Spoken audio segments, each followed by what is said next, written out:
Hey everyone, and welcome back. We're diving deep into the English-speaking job market today. Ooh, exciting. Yeah, it's going to be good. Yeah. Think of this deep dive like your secret weapon for decoding all that tricky job hunting lingo. I like it. We've got some great source material lined up that's basically a crash course on everything from resumes to interviews to all that good stuff. It's really fascinating, actually. What I found really interesting about these sources is that they don't just define the terms. Right. They really get into the strategy behind them, you know? Oh, that's It's like they've taken all the best advice from career coaches and hiring managers and distilled it all down into these really actionable tips.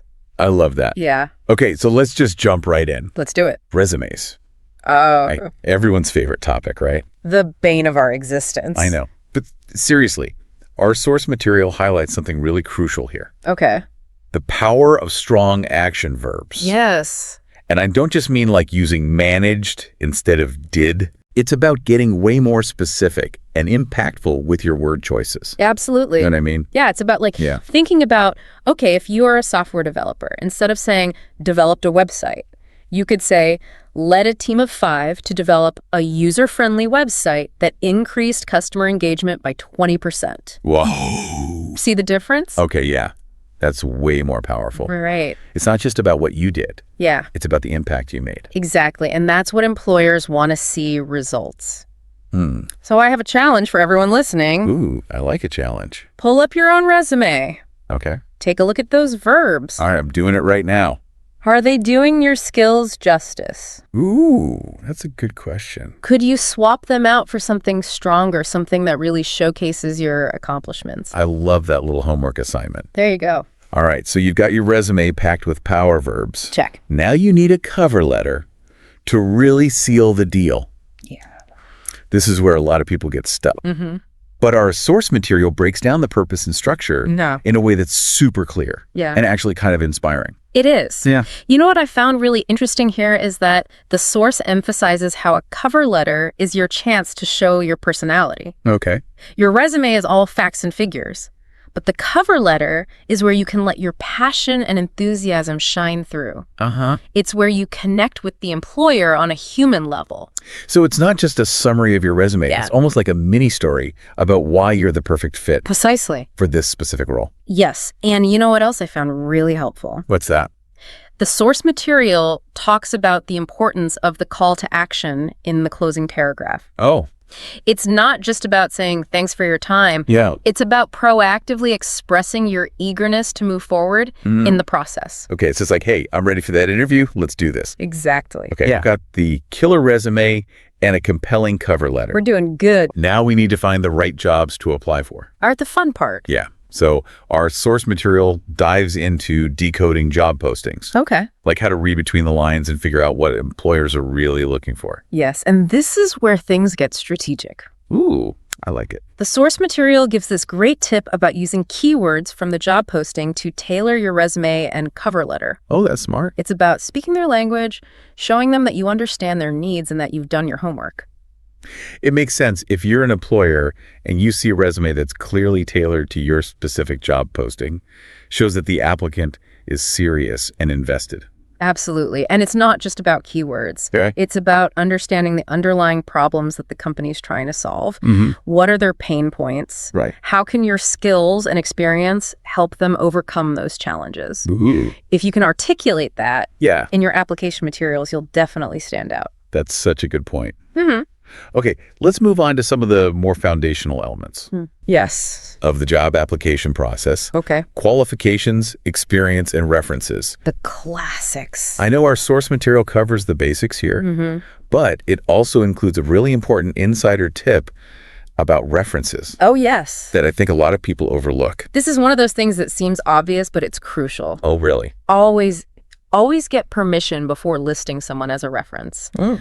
Not only is it common courtesy, Okay. but it also gives your reference a chance to prepare Oh, that's good. and make sure they're comfortable speaking about your qualifications. Yeah, you don't want to catch someone off guard Exactly. and potentially like sabotage your chances. Right. It's much better to have a few enthusiastic references who are ready to sing your praises Yes. than a long list of people who are hesitant or unprepared. Okay, so you've submitted your application Fingers crossed. and you get the call for an interview. Yay. Exciting but nerve-wracking, right? Oh, for sure. Our source material acknowledges this and really emphasizes the importance of preparation. Absolutely. And they offer some really practical advice Okay. for tackling one of the most common interview questions. Which is? Tell me about yourself. Oh, I know this is where so many people stumble, I know I do. but it's actually a golden opportunity to make a strong first impression. It is. Yeah, I always find myself like fumbling through that one. Me too. So what's the secret? The key is to craft a concise and engaging response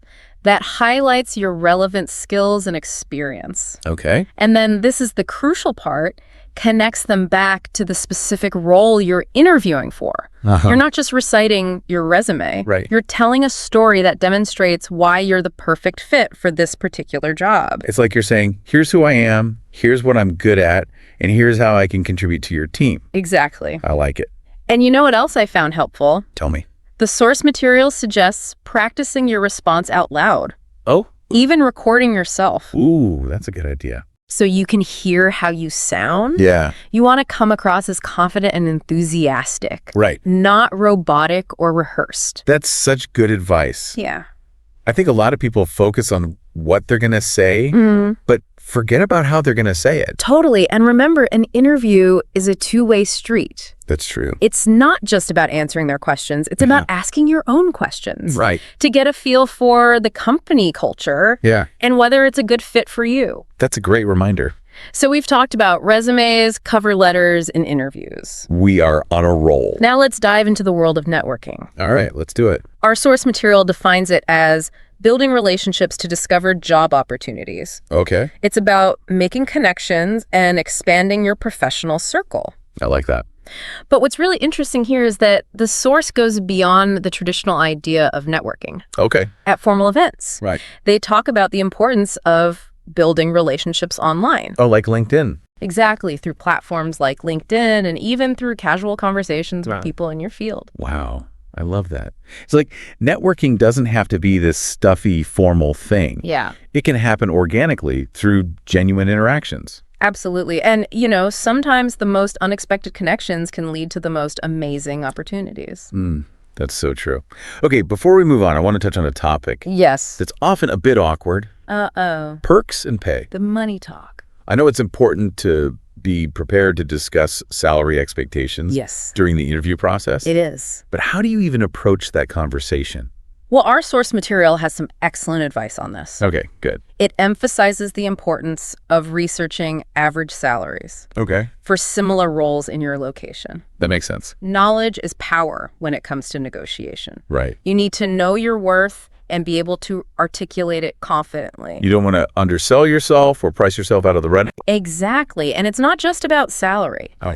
It's about understanding the entire compensation package, benefits, vacation time, professional development opportunities. All that good stuff. All of it. Okay, this is all great information. I know, right? But I'm curious, what about different work styles? Oh, yeah. Full-time, part-time, freelance contract work. It's a whole new world out there. There's so many options these days. You're absolutely right. And our source material actually does a fantastic job of breaking down these different work styles. Okay. And encouraging you to think about which one aligns best with your lifestyle and career goals. That's so important. There's Yeah. no one-size-fits-all approach. Exactly. It's about finding the work style that allows you to thrive both professionally and personally. Exactly. Yeah. And you know what's really fascinating is that the traditional 9-to-5 office job Yeah, is becoming less and less common. it's true. More and more people are opting for remote work, flexible schedules, and even starting their own businesses. I love to see it.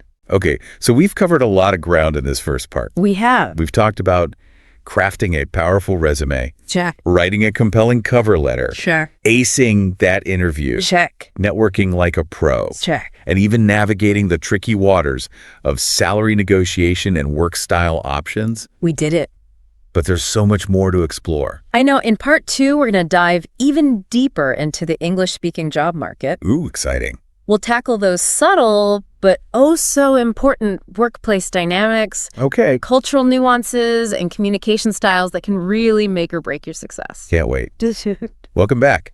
So we just finished talking about finding the right work style. Yeah. But you know, Actually, landing the job is just the first step. Right. Now we're getting into the nitty-gritty of what it's like to navigate the English-speaking workplace. Okay. And I gotta say, some of these source materials are giving me flashbacks Really? to my first office job. Ooh. Good times, mostly. That's good. It's like there's this whole hidden curriculum Totally. that no one tells you about. Right. You learn the job description, sure. Yeah. But then there's this whole other layer of workplace culture, unspoken rules, communication styles. Oh, yeah. It can be a lot to figure out. Totally. And our sources don't just skim the surface here. No. They get into some really interesting and sometimes awkward aspects of office life. Okay. Give me an example. Okay, like, remember that whole thing about probation periods? I always thought that was just paperwork stuff. Right. But the source material we have really digs into the strategy behind it. Okay. It points out that probation periods are a chance for both the employer and the employee to assess if it's a good fit. Oh, that's interesting. So it's not just about keeping your head down and doing your work, It's about actively demonstrating your value and exceeding expectations. Okay, that's a good spin on it. Yeah. View it as a proving ground. Not just a waiting period. Exactly. Speaking of proving yourself, our sources also cover job descriptions, Okay. but in a way I hadn't really thought of before. What's that?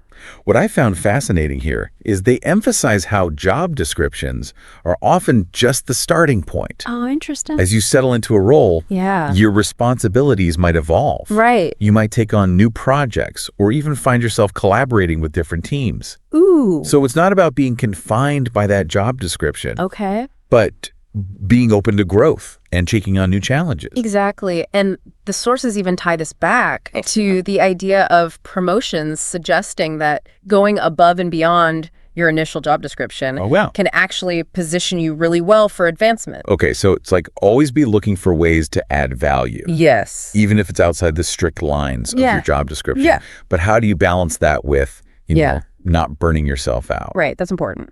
Yeah. Our sources talk a lot about work-life balance. Yes. Which feels super relevant these days. It is. It's a hot topic, and the sources highlight that it's not just about clocking out at 5 p.m. either. Right. It's about setting boundaries, prioritizing your well-being, and making sure you have time for things you enjoy outside of work. You know, I think it's also about recognizing that everyone's definition of balance is different. Right. What works for one person might not work for another. That's a great point. And the sources actually suggest having open conversations with your manager or team about your individual needs and preferences. Yeah. It's about finding a balance that works for both you and the company. Okay, so we've talked about navigating your role within a company. Yeah. But let's talk about the people and, dare I say, the drama. I mean, our sources get real about office politics. It's one of those topics people kind of dance around, but it's definitely a reality in most workplaces. What I found really helpful is that the sources break down office politics into a few key elements. Like what? Well, they talk about understanding the informal networks and relationships within the company. Who are the key influencers? Who are the decision makers? And how do those dynamics actually play out? So it's not about being gossipy or manipulative. No. It's about being aware of the power structures. Right. And navigating them in a way that's both ethical and effective. Exactly. And it also ties back to something we talked about earlier. Networking, the stronger your relationships are within the company, the better equipped you'll be to navigate those sometimes choppy political waters. Okay, that makes sense. Speaking of navigating, our sources also get into something that can be really tricky. Especially in a globalized world, and that's cultural nuances. Right, like what flies in one culture might be a major faux pas in another. Exactly. This is where things get really interesting. The sources don't just provide a list of do's and don'ts. Right. They encourage you to approach cultural differences with curiosity and respect. I love that. Yeah, it's like instead of assuming you know what's appropriate, ask questions, observe how others interact. Right. And be willing to adapt your communication style. Absolutely. And it's not just about avoiding offense. It's about building trust and understanding across cultural boundaries. Okay, so we've talked about navigating office politics. Yes. And cultural nuances. We have. Now let's get into the nitty-gritty of communication itself. All right. Our sources are full of vocabulary related to workplace conversations, meetings, and emails. It's a lot. I know. Yeah. What's interesting is they don't just define the terms. Okay. They give you tips for using them effectively. Ooh. Like, for example, they talk about the importance of active listening Yes. in meetings. It's so important. It's not just about hearing what's being said. It's about engaging with the ideas, asking clarifying questions, and really demonstrating that you're paying attention. Right. So like nodding and saying, every once in a while Yeah. isn't going to cut it. Not exactly. Active listening is about being present and engaged, both verbally and non-verbally. Okay. It's about making eye contact, taking notes, Right. and even summarizing what you've heard to make sure you understand correctly. Got it. Active listening. Check. What else do we need to know about communication? Well, the sources also talk about the importance of giving and receiving feedback effectively. Okay, feedback. It's not just about praising good work or pointing out mistakes. It's about providing constructive criticism Right. that helps people grow and develop. Okay, I think we all know how important that is, Yes. but it can be so tricky to do well. It is, and the sources acknowledge that they recommend focusing on specific behaviors, not personality traits, Okay. and framing feedback in a way that's solution-oriented. So it's not about blaming or shaming. Yeah. It's about helping people improve. Exactly. That's a really good distinction, and I think it ties into the whole idea of creating a positive and supportive work environment, Yeah, which, let's be honest, can be tough sometimes. it can, but our sources have some great insights. Oh, good. On fostering a healthy workplace culture. They talk about the importance of clear communication, Okay. mutual respect, and a sense of shared purpose. So, like, it's not just about being friendly. Right. It's about creating a space where everyone feels valued and respected, Yeah. and where they can contribute their best work. Exactly. And it also ties into something we touched on earlier, What's that? teamwork. The sources really emphasize the importance of collaboration, Okay. both within teams and across departments. I like that. It's about recognizing that everyone has something valuable to contribute, and that working together is essential for achieving shared goals. Right. So we've talked about navigating workplace dynamics, Yes. cultural Yeah. nuances, communication styles, feedback, and teamwork. Is there anything else we need to know before we venture out into the wilds Oh, I like that. of the English-speaking workplace? Well, there's one more topic our sources highlight that I think is really important, and that's mentorship. Okay. Mentorship. They emphasize the value of having a more experienced person Yeah. who can offer guidance, support, and insights as you navigate your career. I've heard about that, but I always thought it was something you had to, like, formally apply for. It can be, but the sources suggest that mentorship can also happen organically Oh, okay. through relationships you build within your company or even within your professional network. So it's like, be open to learning from people who have more experience than you. Right. And don't be afraid to ask for advice or guidance. Exactly. And it goes both ways. Oh, that's a good point. As you gain experience, you can also mentor others and share your knowledge and insights. That's a great point. Okay, so we've covered a lot of ground in this part. We have. We've talked about navigating workplace dynamics, cultural nuances, communication styles, feedback, teamwork, and even mentorship. We're really getting into the nuances of what it takes to thrive I know. in the English-speaking job market. We are. But there's still more to explore in part 3. We're going to dive even deeper into those sometimes unspoken rules of workplace etiquette, Ooh. those subtle but oh so important cues Yeah, that can make all the difference in how you're perceived. can't wait. Stay tuned. All right, welcome back for the final part of our deep dive into the English-speaking job market. Ooh, the grand finale. I know we've covered so much ground already.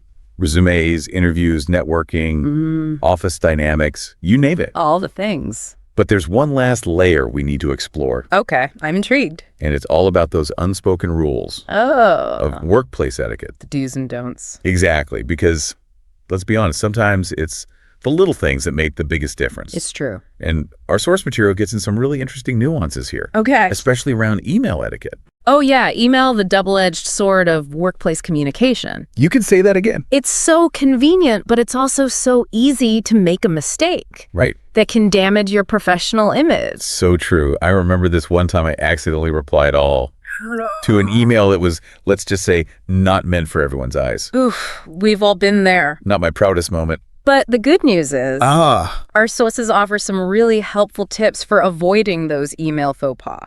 Okay, good. Like, for example, they emphasize the importance of starting with a professional salutation. Right. Dear Mr. or Mrs. last name is always a safe bet. Yeah. Unless you're on a first name basis with the person. Right. And even then, it's probably best to err on the side of formality. Yeah. At least until you get a sense of the company culture. Exactly. And the sources also talk about keeping your emails concise and to the point. No one wants to wade through a wall of text. So like bullet points are our friends. Absolutely. And avoid using slang, Great. emojis, or excessive exclamation points. Voted. You want to project an image of competence and professionalism. And proofread. Yes. Typos and grammatical errors The worst. can make you look careless and unprofessional. So true. Okay, so we've mastered the art of email. We're on a roll. Now let's talk about another potential minefield. Okay. Meeting etiquette. Ooh, yes. Meetings, love them or hate them, they're a part of almost every job. It's true. And our sources highlight some key things to keep in mind, Like what? like punctuality. Yes. Arriving on time shows respect for everyone's time and demonstrates your professionalism. And I think it also shows that you're organized and prepared, which is always a good look. Right. And once you're in the meeting, Yeah. the sources emphasize the importance of active participation. Okay. Contribute to the discussion, ask clarifying questions, and offer your insights Yes. when appropriate. But also know when to listen. Yeah. Don't dominate the conversation or interrupt others. It's all about balance. It's about finding that balance between being engaged and being respectful of others. And one more thing, put those phones away. Oh, yeah. Unless you're expecting an urgent call, it's incredibly disrespectful It is. to be scrolling through social media or texting during a meeting. It's like you're saying, I'm not really interested in what you have to say. Okay, so we've talked about email etiquette and meeting etiquette. check. Now let's get into something a little more juicy. Ooh, tell me more. Our sources actually touch on the topic of workplace gossip. Ah, yes, the water cooler whispers. It's inevitable in any workplace. It really is. But it's definitely something to navigate carefully. Because even if you're not the one spreading the gossip, Yeah, just listening to it can make you complicit. that's true. And the sources recommend resisting the temptation to engage. Okay. In negative gossip, it can damage relationships and create a toxic work environment. Instead, try to steer the conversation Yes. towards more positive topics. Or, if you feel uncomfortable, politely excuse yourself. And remember, what you say about others reflects on you. It's always best to err on the side of discretion and kindness. Okay, gossip averted. He did it. Now let's talk about something that's essential for success Yeah. in any workplace, but especially in an English-speaking environment. Conflict resolution. Oh, this is where those communication skills we talked about earlier really come into play. Yeah. The sources emphasize approaching conflict with a calm and respectful attitude. Because getting defensive or emotional is only going to escalate the situation. Exactly. The key is to listen actively to the other person's perspective. Try to find common ground. Okay. And focus on finding a solution that benefits everyone involved. Avoid personal attacks. Right. And emotional outbursts. Yes. Remember, it's about addressing the issue, not the person. And if you can't resolve the conflict on your own, Yeah. don't hesitate to involve a neutral third party like a manager or HR representative. Okay, conflict resolved. We're on a roll. I know, right? Now let's touch on one final, but incredibly important Hit me with it. aspect of workplace etiquette, All right. cultural sensitivity.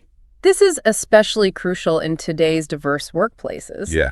It's about being aware and respectful of different cultural norms, values, and communication styles. Like, for example, in some cultures, direct eye contact is considered a sign of respect, while in others it can be seen as aggressive or confrontational. Exactly. And there are so many other nuances to be aware of personal space humor, even the way you give and receive gifts. So it's really about being mindful, doing Yeah. your research, and being willing to adapt your behavior to different cultural contexts. And if you're ever unsure about something, don't be afraid to ask. Yeah. It's better to clarify than to unintentionally offend someone. That's a great point. Cultural sensitivity is really about fostering an inclusive and respectful work environment Absolutely. where everyone feels valued and respected. Wow, we've covered a ton of ground We really have, in this deep dive. from crafting that perfect resume. When mastering the art of workplace etiquette, We've given you a comprehensive toolkit for navigating the English-speaking job market. we did it. Remember, it's a journey, not a destination. So true. Stay curious, keep learning, And don't be afraid to ask questions. Yes. And most importantly, believe in yourself and your abilities. Now, before we sign off, we'd love to hear from you. What are some of the most interesting or confusing workplace scenarios you've encountered? Ooh, good question. Share your stories and insights with us. We're all ears. Until next time, happy job hunting. Hey, everyone, and welcome to another deep dive. Today, we're going to be looking at idioms for expressing feelings. Oh, yeah. Idioms. Those are fun. Yeah, and I think they can be kind of tricky to learn, especially for people who are, learning English as a second language. Definitely. So we're going to try to break them down and make them a little bit easier to understand. And we're going to be using this awesome source material that's organized by emotion. That's smart. Yeah, so we'll start with happiness, then we'll move on to sadness, anger, love, and affection, and even embarrassment and shame. Wow, the whole gamut. Yeah, the whole emotional roller coaster. So buckle up and get ready for a fun ride. I'm excited. Me too. Oop. Okay, so let's dive right in and start with happiness. Okay. One of the most common idioms for happiness is over the moon. Like, I was over the moon when I got the job. Yeah, that's a good one. But where does that even come from? Like, is there really someone living on the moon who's just like super happy all the time? Uh-huh. Well, some linguists think it might actually be connected to that image of the man on the moon from folklore. Oh, interesting. Yeah, like happiness just launches you right up there with it. No, never thought of it that way. That's pretty cool. Yeah. Okay, so another classic happiness idiom is tickled pink. Like, I was tickled pink when I received that unexpected gift. It's a cute one. Yeah, but it kind of sounds a little old-fashioned to me. It is an older idiom. It actually dates back to the 19th century. Really? Yeah. And get this, it used to be tickled pink and blue. Pink and blue. Yeah. No one really knows why the blue got dropped, but maybe it Yeah. just didn't sound as good. Yeah, that makes sense. Yeah. Okay, so moving on to another idiom that I feel like I use all the time. On cloud nine. Oh, yeah, another classic. Yeah, like I was on cloud nine after my vacation. It really captures that feeling of pure bliss. Yeah, like you're just floating on air. Well, funnily enough, even cloud nine has its roots in something pretty practical: meteorology. Meteorology, you mean like the weather? Exactly. Early weather maps used to number cloud formations, and the highest, most impressive type was number 9. Wow, so being on cloud 9 is like being at the top of the weather chart. Pretty much. It symbolizes peak happiness. That's amazing. I never knew that. Yeah, idioms can come from the most unexpected places. Okay, so we've covered over the moon, tickled pink, and on cloud 9. What other happiness idioms do we have in our source material? Let's see. We have in high spirits and walking on air. Ooh, I like walking on air. It really paints a picture. Yeah, it emphasizes that light, buoyant feeling of intense happiness. But would you ever use walking on air in a formal setting? That's a good question. Probably not. It might sound a little too casual. Yeah, like you wouldn't say, I'm walking on air about this business deal. Right, exactly. It's all about matching your language to the situation. So it's kind of like choosing the right outfit for the occasion. Exactly. You wouldn't wear a ball gown to the grocery store. True, very true. Okay, so before we move on to sadness, is there anything else we should keep in mind about these happiness idioms? Well, I think it's important to remember that they often have slightly different shades of meaning. Oh, like what do you mean? Well, for example, over the moon implies a more intense, almost ecstatic happiness, Right. while tickled pink suggests a gentler, more playful kind of delight. So it's not just about knowing the definition, it's about understanding the nuance. Exactly. It's like choosing the right spice to add to your dish. I like that analogy. Yeah. So we're not just learning words, we're becoming language chefs. Exactly. I love it. Okay, so now that we've explored the sunny side of things, are you ready to dive into the blue hues of sadness? Let's do it. All right, bring on the tissues. All right, so we're ready to dive into sadness idioms. Yeah, let's get those tissues ready. Haha. All right, well, let's start with a really common one, down in the dumps. Like, I've been feeling down in the dumps ever since I lost my job. Yeah, that one's a classic. But I always wondered, does it actually have anything to do with being in a literal garbage dump? Uh-huh. That's a good question. Well, some linguists believe it might come from the Dutch word domp. Dump. Yeah, it means dull or gloomy, so it's more about that heavy, listless feeling than an actual location. Huh. Oh, that makes sense. So it's not about being surrounded by trash. It's about feeling like trash. Pretty much. Okay, another sadness idiom that uses color is feeling blue. Oh, yeah, that's a good one. Yeah, but it seems a bit milder than down in the dumps, right? You're right. Feeling blue usually suggests a more temporary sadness. Like a passing cloud. Exactly. While down in the dumps implies something a bit more persistent. Like a storm cloud. Yeah, good analogy. And it's interesting how colors can be so powerful in conveying emotions. Makes me wonder if blue is associated with sadness in other cultures too. That's a great point. Actually, in some cultures, yellow or even purple are associated with sadness. Really? Yeah, it just goes to show how language and culture are so intertwined. Okay, so we've got 2 shades of blue sadness. What else do we have? Well, there's a heavy heart. Oh yeah, like she had a heavy heart after her grandmother passed away. Exactly. It uses that physical weight metaphor to convey a deep sadness, often associated with loss. That's powerful. Yeah. And then we have crying over spilled milk. Oh yeah, my mom used to say that one all the time. It's a classic. But it can be a bit controversial, right? Yeah, like what if the milk was really important? Haha. Well, the point of the idiom isn't really about the milk. It's about accepting what's happened and moving on. So don't dwell on the past? Right. It's about focusing on the future. Okay, that makes sense. What's the last sadness idiom we have? Let's see. It's hit rock bottom. Oh, that one sounds pretty intense. Yeah. It's definitely reserved for those moments of utter despair and hopelessness. Like when you feel like there's nowhere lower to go. Exactly. It's the emotional equivalent of being at the very bottom of a deep, dark pit. Okay, well, we've certainly explored the full spectrum of sadness with these idioms. Yeah, from those fleeting blue moments to the crushing weight of despair. I'm ready for a little pick-me-up now. Yeah. How about we move on to some more heartwarming idioms? Sounds good to me. Let's explore the language of love and affection. Okay, I'm feeling a little warmer and fuzzier already. Or, All right, so we've made it through the ups and downs, the highs and lows of all these emotion idioms. yeah, quite a range, right? Yeah. And you know what I think is really cool? How these idioms, they really add a lot of like personality to the language. Definitely. They're like little bursts of color. Exactly. It's not just like saying I'm happy. It's like I'm on cloud 9. Right. It's so much more expressive. Yeah. And it's not just about memorizing a bunch of phrases either. It's about understanding like the nuances, Oh, for sure. The origin. the context, all that stuff. Yeah, like you wouldn't use kick the bucket to describe someone winning the lottery. No, definitely not. That'd be a bit confusing. Yeah, so it's about choosing the right idiom for the right situation. It's like having a whole toolkit of expressions. Exactly. And the more you use them, the more comfortable you'll become. Practice makes perfect. Exactly. And you know what? Even if you make a mistake, it's not the end of the world. That's right. Just laugh it off. Yeah, language is all about having fun. And experimenting. Exactly. So as we wrap up this deep dive, is there anything else you'd like to add? I guess I just hope that people will walk away from this with a new appreciation for idioms. Yeah. They're really powerful tools for communication. And don't forget, language is always changing. Oh, for sure. So keep your ears open. You might hear some brand new idioms out there. Yeah. Who knows? Maybe you'll even invent one yourself. That's a great thought.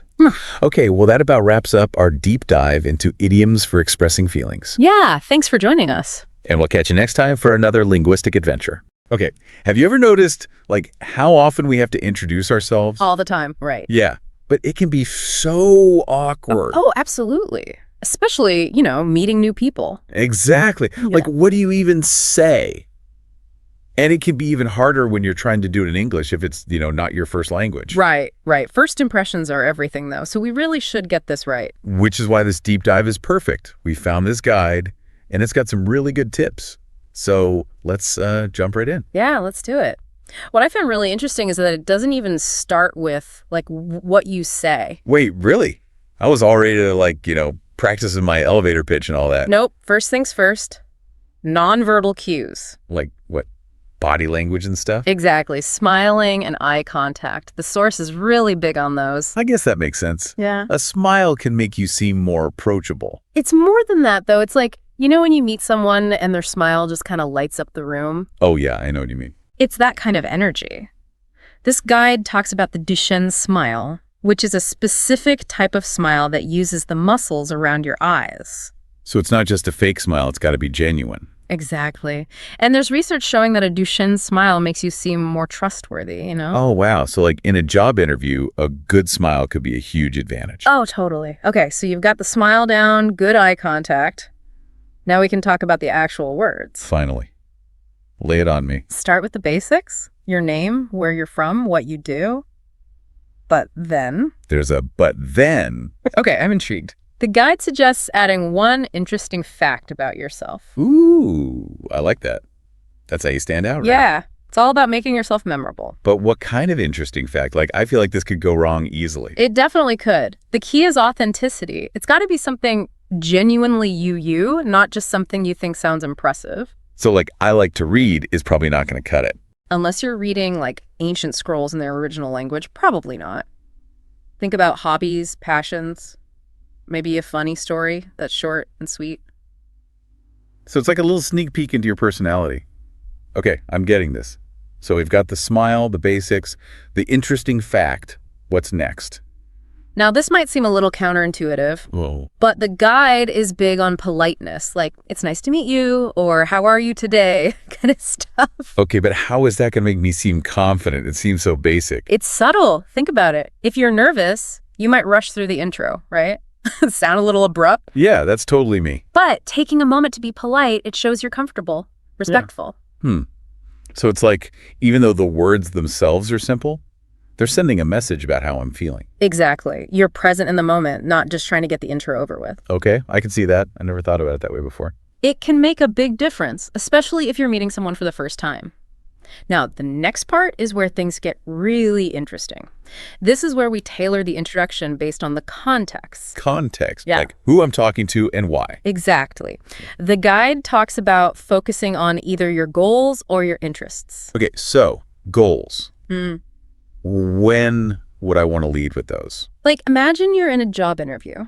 Oh, yeah, that makes sense. You want to seem ambitious. Exactly. So instead of just saying your job title, you might say something like, I'm passionate about whatever your field is, and I'm really excited to see how I could contribute to your team. That's way better than just, hi, I'm your name, I'm an accountant. Right. Yeah. You're showing them where you want to go, not just where you've been. Okay, so flip side. Yeah. When would I talk about my interests? Think more like a social setting, a party, networking event. Where you actually want to have a conversation with people. Right. So I'm an accountant isn't going to be a great opener there. No kidding. I can already feel the awkward silence. But what if you said something like, I spend my days crunching numbers, but my real passion is restoring vintage motorcycles.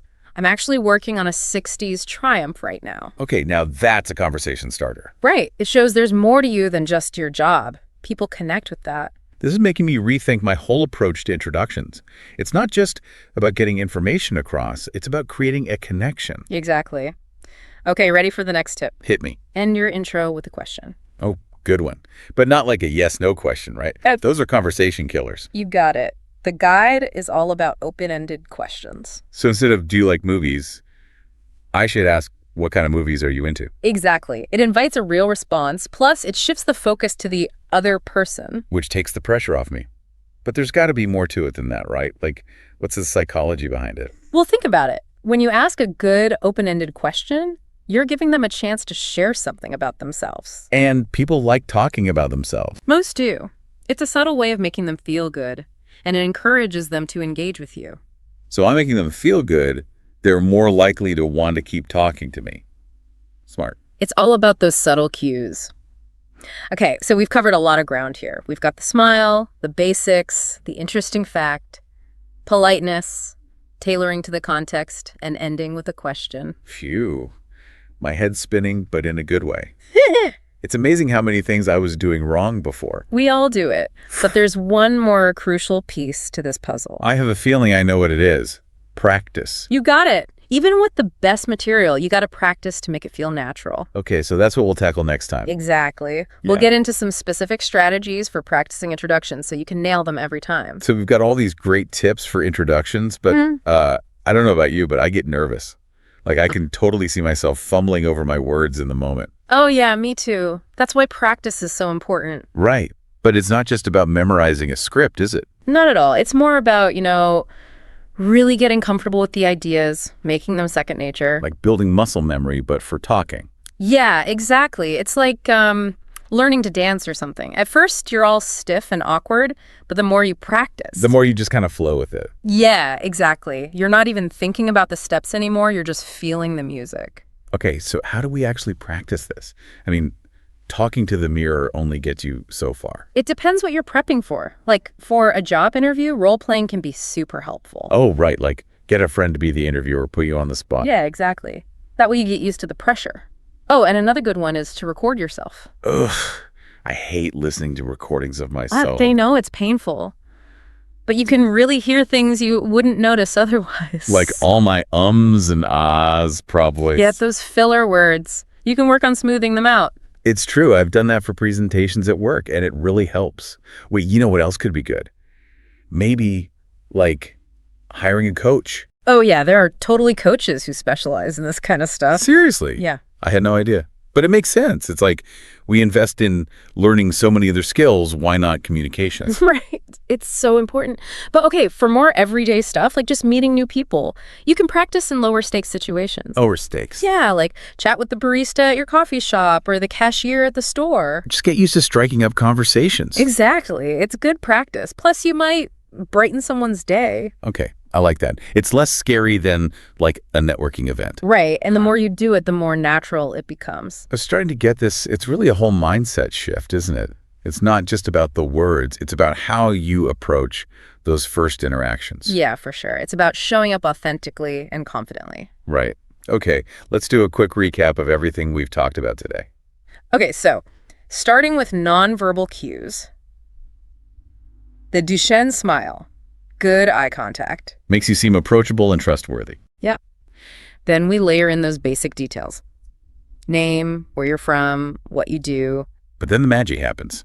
We add that one interesting fact to make ourselves stand out. And don't forget the politeness. It might seem basic, but it actually sends a really important message. Right, like you're calm, you're respectful, you're not just rushing to get it over with. Exactly. And then, depending on the situation, we highlight either our goals or our interests. Goals for job interviews, to show ambition, interests for social settings, to spark a conversation. Exactly. And to finish strong, that open-ended question. Keeps the conversation flowing and makes the other person feel good. It's genius. And don't forget about practice. Oh, yeah, I got to practice.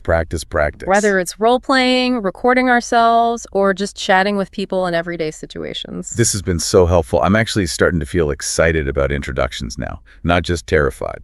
That's great. And earlier you mentioned something about going beyond spoken introductions. Oh, yeah, you said these ideas could be applied to like online profiles and stuff. I want to hear more about that. We'll dive into all that next time. Yeah, so it's not just about like what you say when you meet someone face to face. Exactly. It's bigger than that. So like my LinkedIn profile, that little about me section that I always struggle with.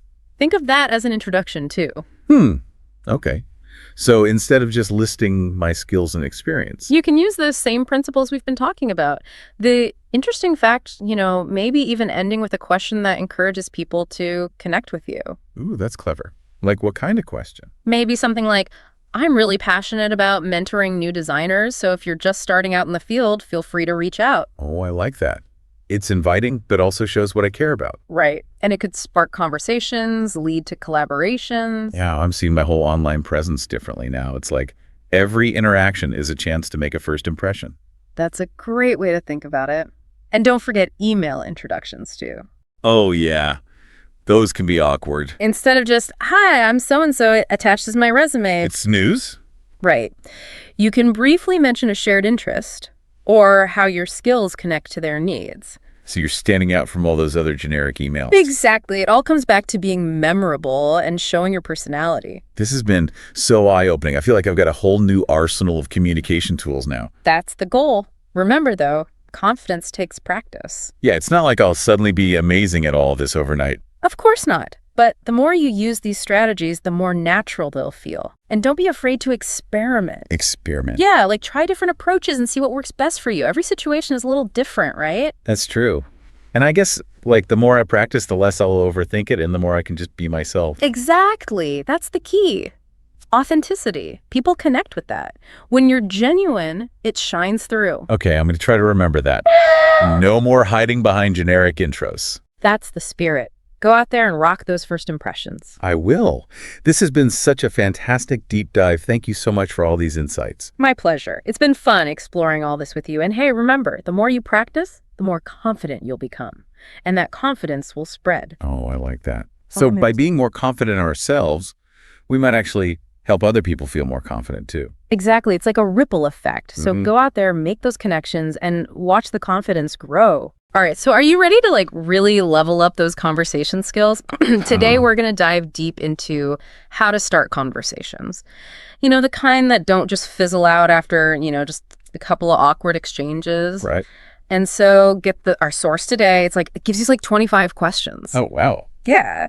But these aren't your typical like, small talk questions. Okay. They're like designed to help you really connect with people like on a deeper level. Okay. So Right. not just like, how's the weather? Exactly. Like, Yeah. Whether you're at, networking event or a party or even just, chatting with someone new at the coffee shop.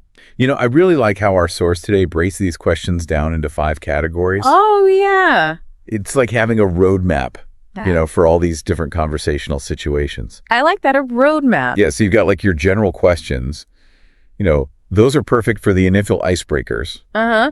And then there are ones specifically for social settings, travel, and hobbies, work or school, and even like fun personal preferences. Okay. I totally get the whole like categorization thing. Right. But like, how does asking someone about their favorite hobby actually lead to a deeper connection? Yeah. I mean, sometimes I feel like I'm just going through the motions with these kinds of questions. Oh, I totally hear you. Yeah. But think about it this way. Instead of like asking a closed-ended question like, do you have any hobbies? Right. Which, you'll probably just get a yes or no. Yeah. You could ask something like, what project are you most excited about right now? Ooh. And suddenly you're not just asking about hobbies. Yeah. You're inviting them to share what they're passionate about. Oh. And that's where the magic happens. I like that it's like shifting from a checklist to like uncovering what makes someone tick. Yeah. And I guess the different categories help you tailor your approach depending on the situation, right? Exactly. So let's say you're at a networking event. Okay. You could try a question from the work or school category, like what's the most interesting challenge you faced in your work recently?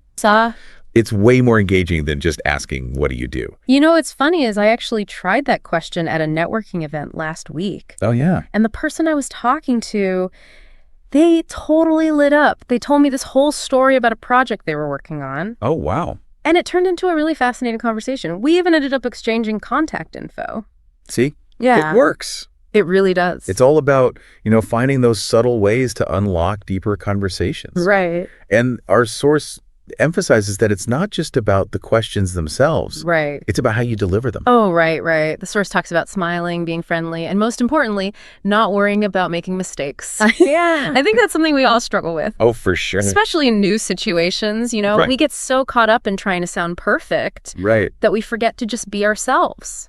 Yeah, I think that's such a crucial point. Mm-hmm. It's not about flawless execution. Yeah. It's about genuine connection. Right. People can tell when you're genuinely interested, even if you stumble over your words a bit. Yeah, I think you're right. Yeah. That's a good point. Mm-hmm. Yeah. It's like that saying, people might forget like what you said, but they'll never forget how you made them feel. Right. I think that totally applies to conversations too.